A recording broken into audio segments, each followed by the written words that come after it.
ꯑꯍꯥꯟꯕꯃꯛꯇꯗ channel ꯑꯁꯤꯒꯤ ꯃꯥꯏꯀꯩꯗꯒꯤ ꯗꯥꯏꯅꯥꯂꯤꯀꯥꯅ ꯃꯌꯥꯝꯕꯨ ꯇꯔꯥꯝꯅ ꯑꯣꯛꯆꯔꯤ꯫ ꯉꯁꯤꯁꯨ ꯍꯥꯟꯅꯒꯨꯝ ꯌꯥꯝꯅ ꯅꯨꯡꯉꯥꯏꯕ ꯋꯥꯔꯤ ꯑꯃ ꯃꯌꯥꯝꯒꯤꯗꯃꯛꯇ ꯄꯨꯗꯨꯅ ꯂꯥꯛꯆꯔꯤ꯫ ꯋꯥꯔꯤ ꯑꯁꯤꯕꯨ ꯏꯕꯤꯔꯛꯄꯅ ꯆꯤꯡꯂꯦꯝꯕꯤ, ꯑꯗꯨꯒ ꯋꯥꯔꯤ ꯑꯁꯤꯒꯤ ꯃꯃꯤꯡꯅ ꯁꯥꯞ ꯐꯪꯂꯕ ꯃꯤꯆꯥꯎ ꯄꯥꯈꯪ꯫ ꯃꯇꯝ ꯑꯃꯗ ꯌꯥꯝꯅ ꯄꯥꯛ ꯆꯥꯎꯔꯕ ꯂꯩꯕꯥꯛ ꯑꯃꯗ ꯁꯨꯕ ꯅꯣꯝꯕ ꯌꯥꯝꯅ ꯀꯟꯖꯕꯤ ꯂꯩꯁꯥꯕꯤ ꯑꯃꯈꯛ ꯂꯩꯔꯝꯃꯤ꯫ ꯃꯃꯤꯡꯅ ꯅꯨꯡꯁꯤꯔꯩ ꯍꯥꯏꯅ ꯀꯧꯔꯝꯃꯤ꯫ ꯅꯨꯡꯁꯤꯔꯩꯒꯤ ꯃꯃꯥꯒꯤ ꯃꯃꯤꯡ ꯊꯝꯕꯥꯜ ꯀꯧꯔꯝꯃꯤ꯫ ꯑꯄꯣꯛꯄꯗꯤ ꯂꯩꯅꯥ ꯂꯥꯏꯑꯣꯡ ꯈꯪꯗꯕ ꯑꯃꯈꯛꯅ ꯅꯥꯗꯨꯅ ꯇꯥꯏꯕꯪ ꯊꯥꯗꯣꯛꯇꯨꯅ ꯆꯠꯈꯤꯔꯝꯃꯤ꯫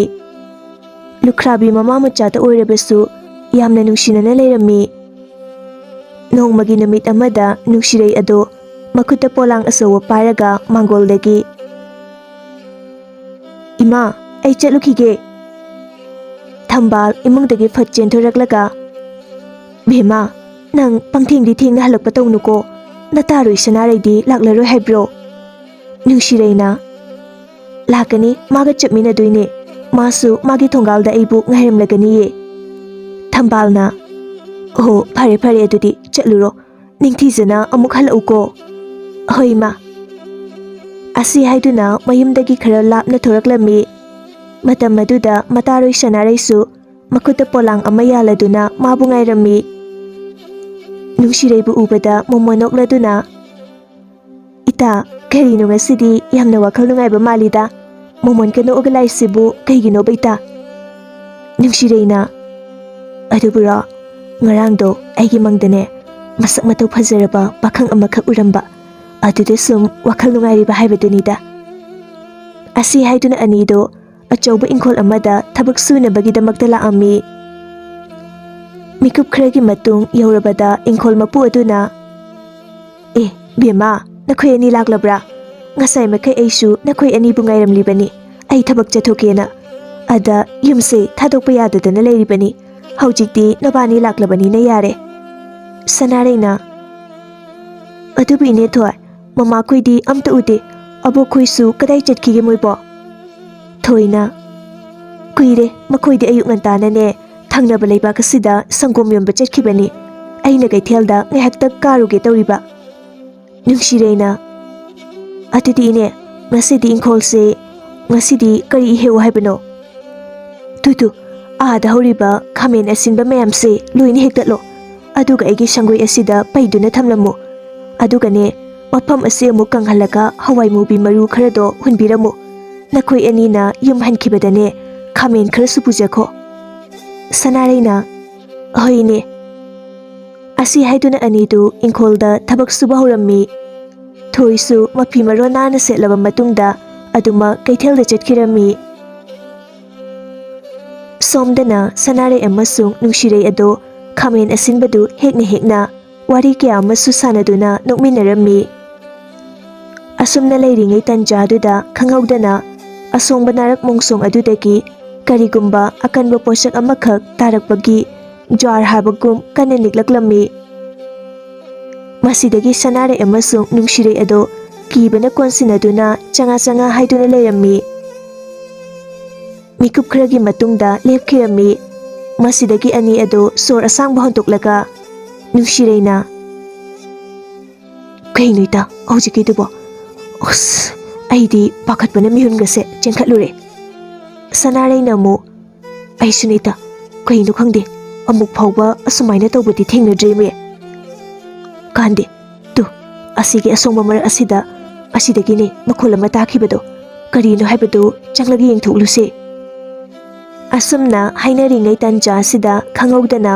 ꯑꯁꯣꯡꯕ ꯃꯔꯛ ꯑꯗꯨꯗꯒꯤ ꯑꯆꯧꯕ ꯅꯨꯄꯥ ꯑꯃꯈꯛ ꯂꯩꯕꯥꯛ ꯅꯤꯛꯄ ꯃꯈꯩ ꯈꯣꯡ ꯂꯥꯎꯅ ꯂꯥꯎꯅ ꯊꯥꯡꯗꯨꯅ ꯊꯣꯔꯛꯂꯝꯃꯤ꯫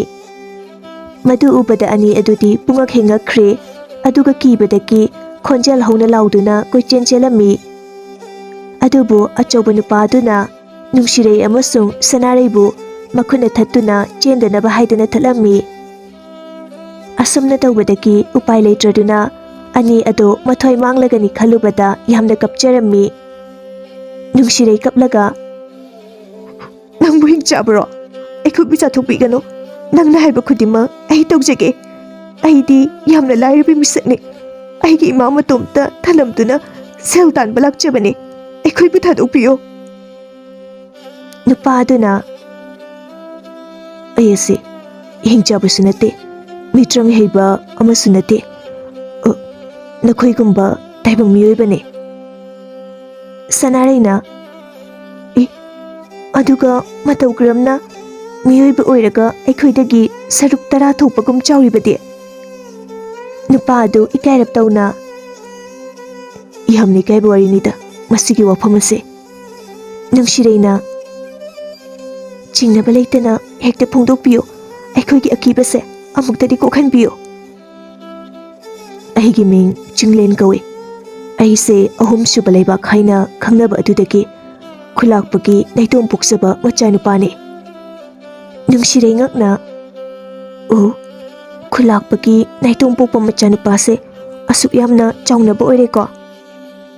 चिंगलेना वानथबा मखै नोकचरमी सनारेना इबुंग हाइना हेक्ता कौजरके अदुना नोकनो नंगी खोंजेलदो याम हौवेबा इनाकोंगसे सेगाइगे तवे असुम तौबने अइसे निंखिबदा होंगंदबा मीना तौगनो हाइबा पोसक्तुना हेना तौगनबा मिवा चतबा अइगे अनिंगबा पांगबा पांथोकनबा नुपा अमने नोमैगी इपुना लोटना जेक्सना थमजबा उहे अमखक लेये मदु मित्रंग हाइबी हनुबी अमखकना साप तौरंबा पोसक ओइबजाने इपुना लोटना कनासु खंगंदना थमजिनबा अदुददी मा उद्रिङैदा अइना लोटना चारुबदगी असुमना ओइखिबने अदुदगी अइबु युमदा लैबा याद्रदुना सुक्लबा मंगलबा उमंगुमलबा सिदा लेरक्लिबसिने नुंशिरेना अदुदी इबुंगदी करी करी चाथक्तुना लेलिबनो नुंगती नुमित खुदिंगी अइगिदमक इमा इपा इबु इबेना वातनबा चिंजाक थिनबिरे अदुना करिसु अवाटपा लेते अदु इबुंगना अखोइ अनिगी नाक्ता लाक्पदु करी मतेंग तौजौ हाइबनो नखोइ अनिगी नाक्ता लाक्पदि अतै करिसु नतेदा अइना उहै हेक्नबा होटनबदा सोइबदगी चाउख्रबा कोम अमदा तासिलुरे मसिदगी नखोइ अनिना कीदुना लैबदा उबदा अइना सोइख्रे हाइदुना हाइजबा लाक्लिबने नुंशिरै मोमो नोक्लगा इबुंगसे पुक्सेलदी यामना चावे अदु इबुंग नंगी shop असिबु मुतपा कोकपदी नाइररोइद्रा Chinglen नुंगाइतना मदु अइना हाइबा ngamde ngasiga thana tha tare nipandi sure asukuiraba matam ase itomta chawkhraba umang asida leiraklibani adubu aina thase fattaba leirabadi aphabasu soidina leiramgani ngairibani sap asigi aroiba matam ado asi haiduna nungaitana lukthaduna leikhirami matawaduda nungaitraduna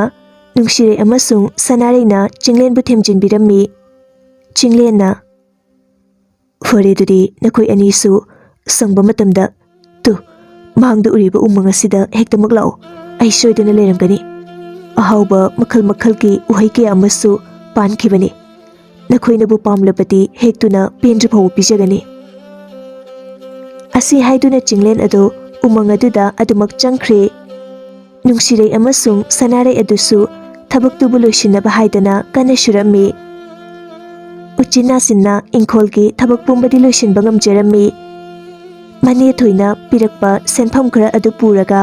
हराव हराव मयुमदा हलकलमी सनारेना इता इबुंग चिंगलेंदो मतोमता यामना वारमगनिको नुंसिरेना होइता अदो हयेंगदी मागी मनाक्ता चलुसे अहाव अथुम खरा पुरगा माबु हराव हलुसे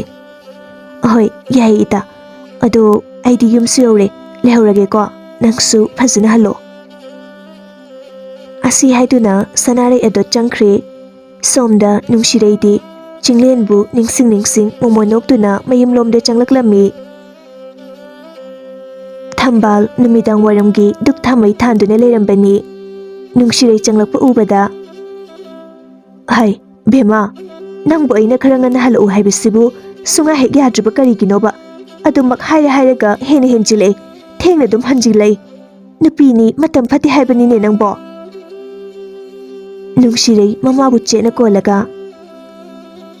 इमा यादा तौरिनी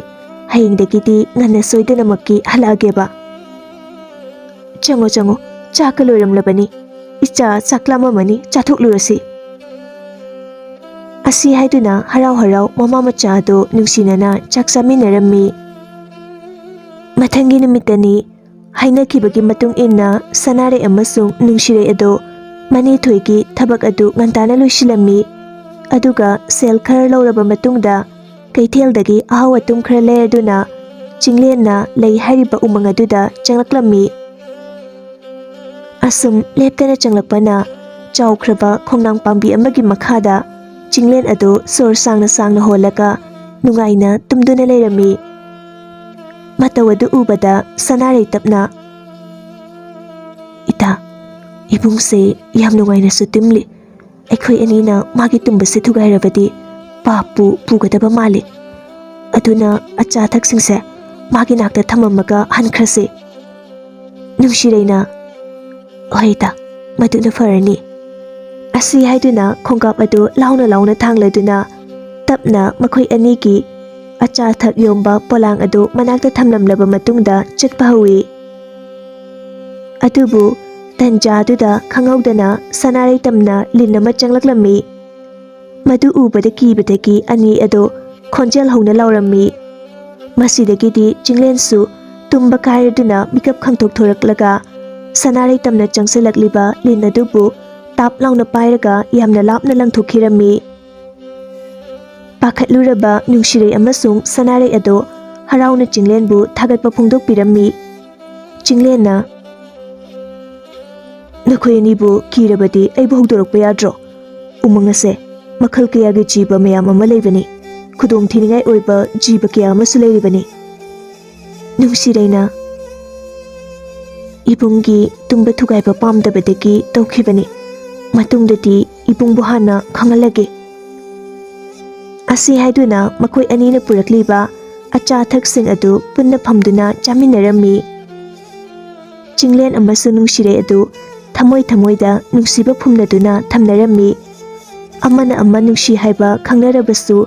ꯏꯀꯥꯏꯕꯅ ꯐꯣꯡꯗꯣꯛꯄꯗꯤ ꯈꯛ ꯉꯝꯂꯝꯗꯦ꯫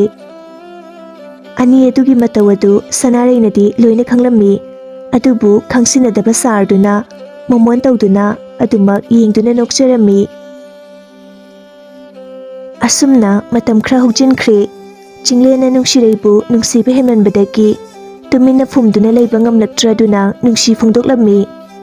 ꯑꯗꯨꯕꯨ ꯀꯔꯤꯁꯨ ꯆꯤꯡꯅꯕ ꯇꯧꯗ ꯅꯨꯡꯁꯤꯔꯩꯅꯁꯨ ꯌꯥꯔꯛꯂꯝꯃꯤ꯫ ꯅꯣꯡꯃꯒꯤ ꯅꯨꯃꯤꯠ ꯑꯃꯗ ꯆꯤꯡꯂꯦꯟꯒ ꯅꯨꯡꯁꯤꯔꯩꯒꯗꯣ ꯎꯃꯪ ꯑꯗꯨꯗ ꯅꯨꯡꯁꯤ ꯋꯥꯔꯤ ꯁꯥꯗꯨꯅ ꯂꯩꯔꯝꯃꯤ꯫ ꯅꯨꯡꯁꯤꯔꯩꯅ ꯌꯥꯝꯅ ꯏꯀꯥꯏꯅ "ꯏꯕꯨꯡ, ꯑꯩꯅ ꯍꯥꯏꯔꯤꯕ ꯋꯥꯐꯝ ꯑꯁꯤ ꯇꯥꯕꯤꯌꯨ꯫ ꯏꯀꯥꯏꯅ ꯍꯥꯏꯖꯔꯤꯕꯅꯤ꯫ ꯌꯥꯔꯕꯗꯤ ꯅꯪ ꯑꯩ ꯂꯨꯍꯣꯡꯉꯁꯤ꯫ ꯑꯩ ꯅꯪꯒꯤ ꯁꯦꯕꯥ ꯇꯧꯗꯨꯅ ꯂꯩꯕ ꯄꯥꯝꯃꯤ."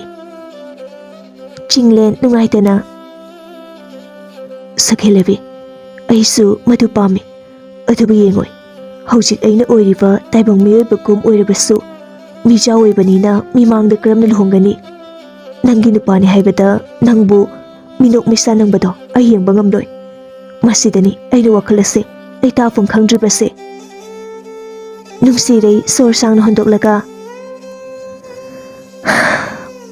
"ꯐꯔꯦ ꯑꯗꯨꯗꯤ ꯏꯕꯨꯡ, ꯑꯩ ꯍꯌꯦꯡꯃꯛ ꯌꯥꯝꯅ ꯍꯩꯊꯣꯏ ꯁꯤꯡꯊꯣꯏꯔꯕ ꯑꯃꯥꯏꯕ ꯑꯃꯈꯛ ꯀꯧꯗꯨꯅ ꯂꯥꯛꯂꯒꯦ꯫ ꯃꯍꯥꯛꯅ ꯅꯪꯒꯤ ꯃꯇꯦꯡ ꯁꯣꯏꯗꯅ ꯄꯥꯡꯕꯤꯒꯅꯤ ꯍꯥꯏꯕ ꯑꯩ ꯊꯥꯖꯩ." "ꯑꯗꯨꯕꯨ ꯅꯨꯡꯁꯤꯔꯩ,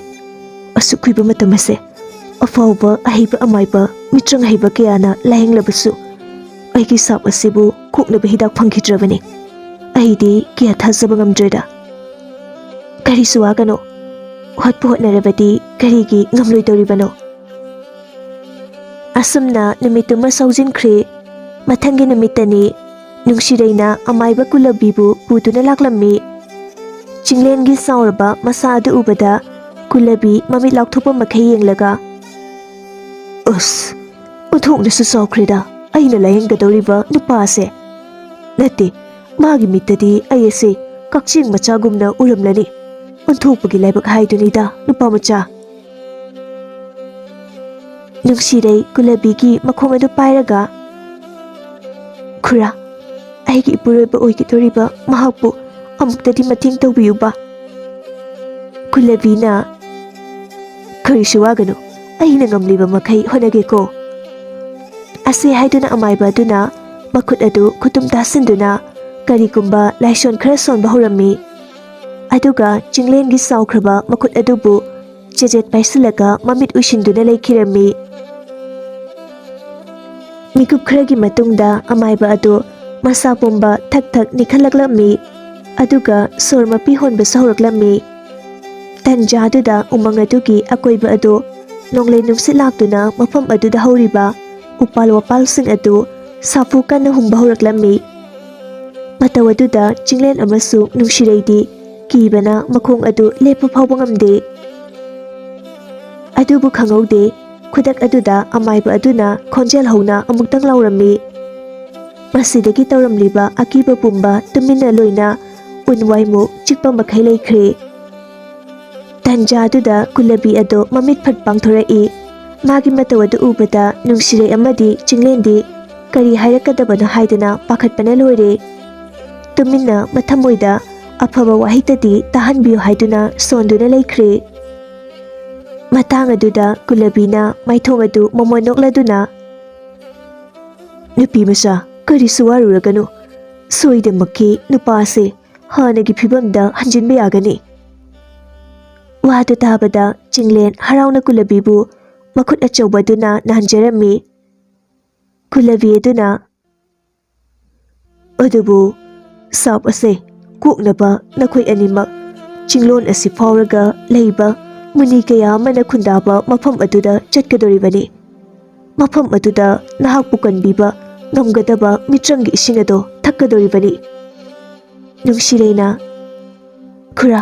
ꯇꯥꯛꯄꯤꯌꯨ, ꯃꯇꯧ ꯀꯔꯝꯅ ꯆꯠꯀꯗꯧꯔꯤꯕꯅꯣ ꯑꯃꯁꯨꯡ ꯊꯕꯛ ꯑꯗꯣ ꯄꯥꯡꯊꯣꯛꯀꯗꯧꯔꯤꯕꯅꯣ?" "ꯁꯦ, ꯑꯩ ꯍꯥꯏꯒꯦ, ꯃꯨꯟꯅ ꯇꯥꯔꯣꯀꯣ꯫ ꯎꯃꯪ ꯑꯁꯤꯒꯤ ꯑꯋꯥꯡ ꯊꯪꯕ ꯃꯥꯏꯀꯩꯔꯣꯝꯗ ꯆꯤꯡꯖꯥꯎ ꯑꯁꯤ ꯂꯥꯟꯅꯅꯕ ꯂꯝꯕꯦꯟ ꯃꯆꯥ ꯑꯃꯈꯛ ꯂꯩꯔꯝꯒꯅꯤ꯫ ꯃꯗꯨꯗ ꯀꯔꯤ ꯑꯃꯠꯇ ꯀꯣꯏꯊꯣꯛꯇꯕ ꯃꯈꯩ ꯆꯨꯝꯗ꯭ꯔꯤꯡ ꯆꯠꯂꯨ꯫ ꯃꯇꯝ ꯑꯗꯨꯗ ꯑꯩꯅ ꯍꯥꯏꯔꯤꯕ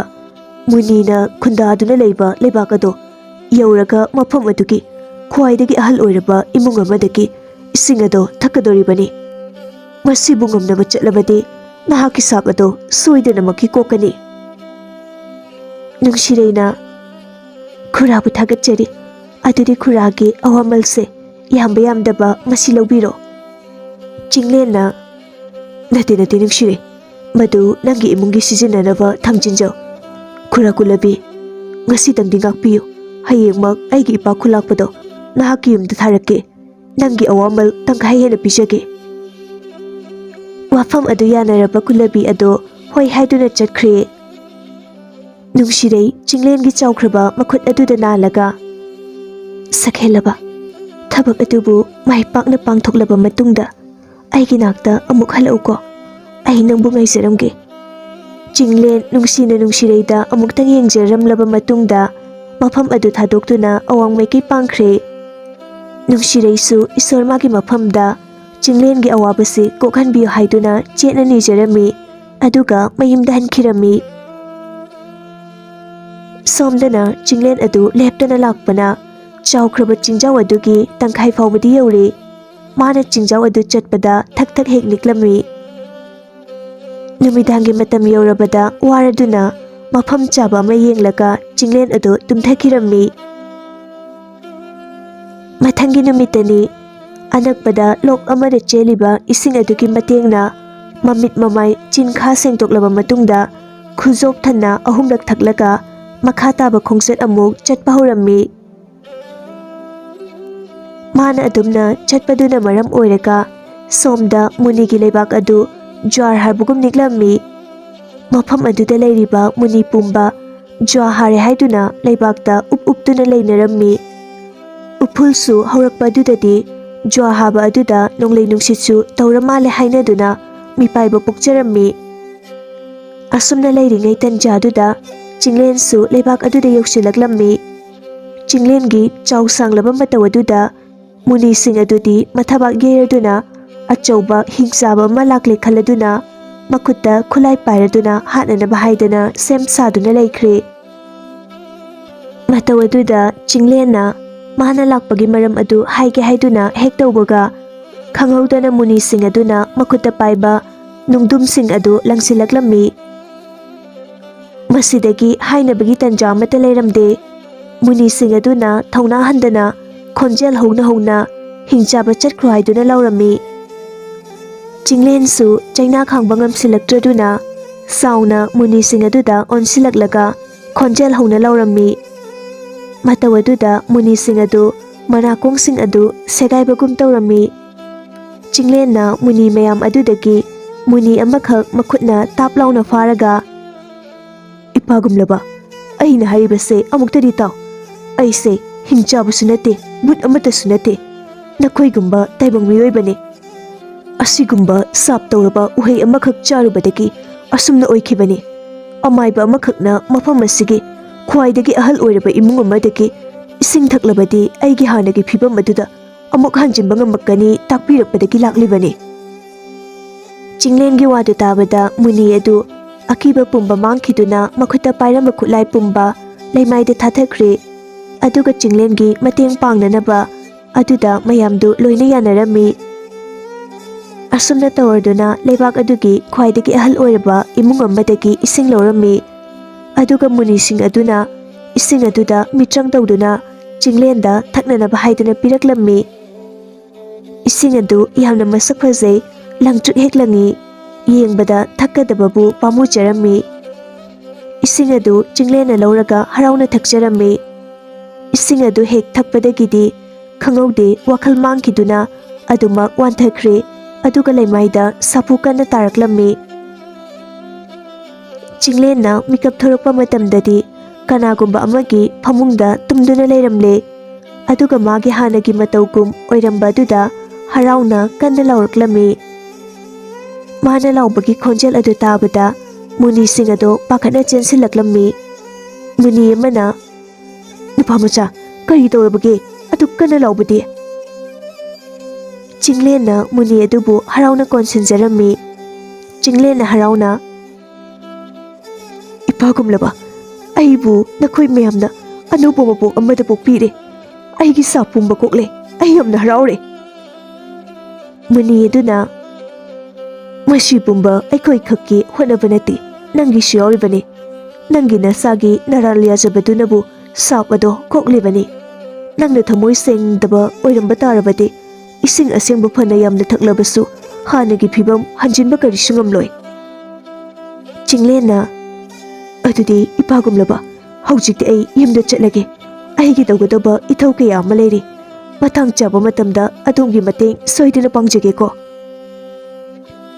wafam ase hairamlaga muni sing aduda kaina bidai tawramlaba matungda chinglen ado harauna aram khoramba bumba kaukthokpa makhai mahaki lebak aduda halaklammi magi sap adu koklabada magi mama mapasu harauna machabu nungsina konsinjarami chinglena nungsirei makhoi anigi wari pumba tamjarami masidaki chinglengi mama mapa aduna nungsireibu mama oinaba lawbiruba aduda yajarami madudagi thintaba tawdana chinglena nungsiregi lebak tamna sagol gari tongduna laklammi mingonda hanghangduna lakpana aroibadadi nungsiregi mayum adu fanglabada chingnaba leita changsilaklammi nungsireidu ingkholdagi hangam hektuna leirambani adubu onthorakpada thongalda changlakliba nupa adubu muna yengjarami matam aduda chinglenasu nungsireibu urabada nungsina sakhelabi khonjel adu tabada nungsirei pairamba polang adu leimaida thatharamlaga ibung haina mamitaba pi ira cheladuna khonglei thuna chensilammi aduga chinglenbu jejet konsinjarami chinglen momondoklaga hojikti kablaganu nangbu lobu laklabani nungsirei chinglengi saktam adubu mamit kuptaba makhai yengjarami tanjaduda thambal su thoraklammi ibungo nangna khangkhibaduni aigi icha se yamna wajaraklabani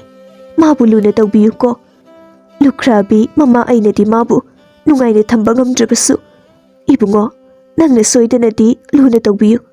mabu mamitagi mapi sinthadana thambiyu ko chinglen thambalgi makhongbu laibak kachaduna ima aina wasaksari nungsireibu luna tawgani mabu mikup amatasu thaduki khalakpa mikup aduda ai prithvi asidagi mangboisano ꯊꯝꯕꯥꯜꯅ ꯅꯨꯡꯁꯤꯔꯩ ꯑꯃꯁꯨꯡ ꯆꯤꯡꯂꯦꯟꯕꯨ ꯕꯣꯔ ꯄꯤꯕꯤꯔꯕ ꯃꯇꯨꯡꯗ ꯁꯒꯣꯜ ꯒꯥꯔꯤ ꯇꯣꯡꯗꯨꯅ ꯑꯗꯨꯃꯛ ꯆꯠꯈ꯭ꯔꯦ꯫ ꯑꯁꯨꯝꯅ ꯅꯨꯃꯤꯠ ꯑꯁꯤꯗꯒꯤ ꯆꯤꯡꯂꯦꯟ ꯑꯃꯁꯨꯡ ꯅꯨꯡꯁꯤꯔꯩ ꯑꯅꯤ ꯑꯗꯨ ꯍꯔꯥꯎꯅ ꯅꯨꯡꯉꯥꯏ ꯌꯥꯏꯐꯅ ꯄꯥꯟꯈꯤꯔꯝꯃꯤ꯫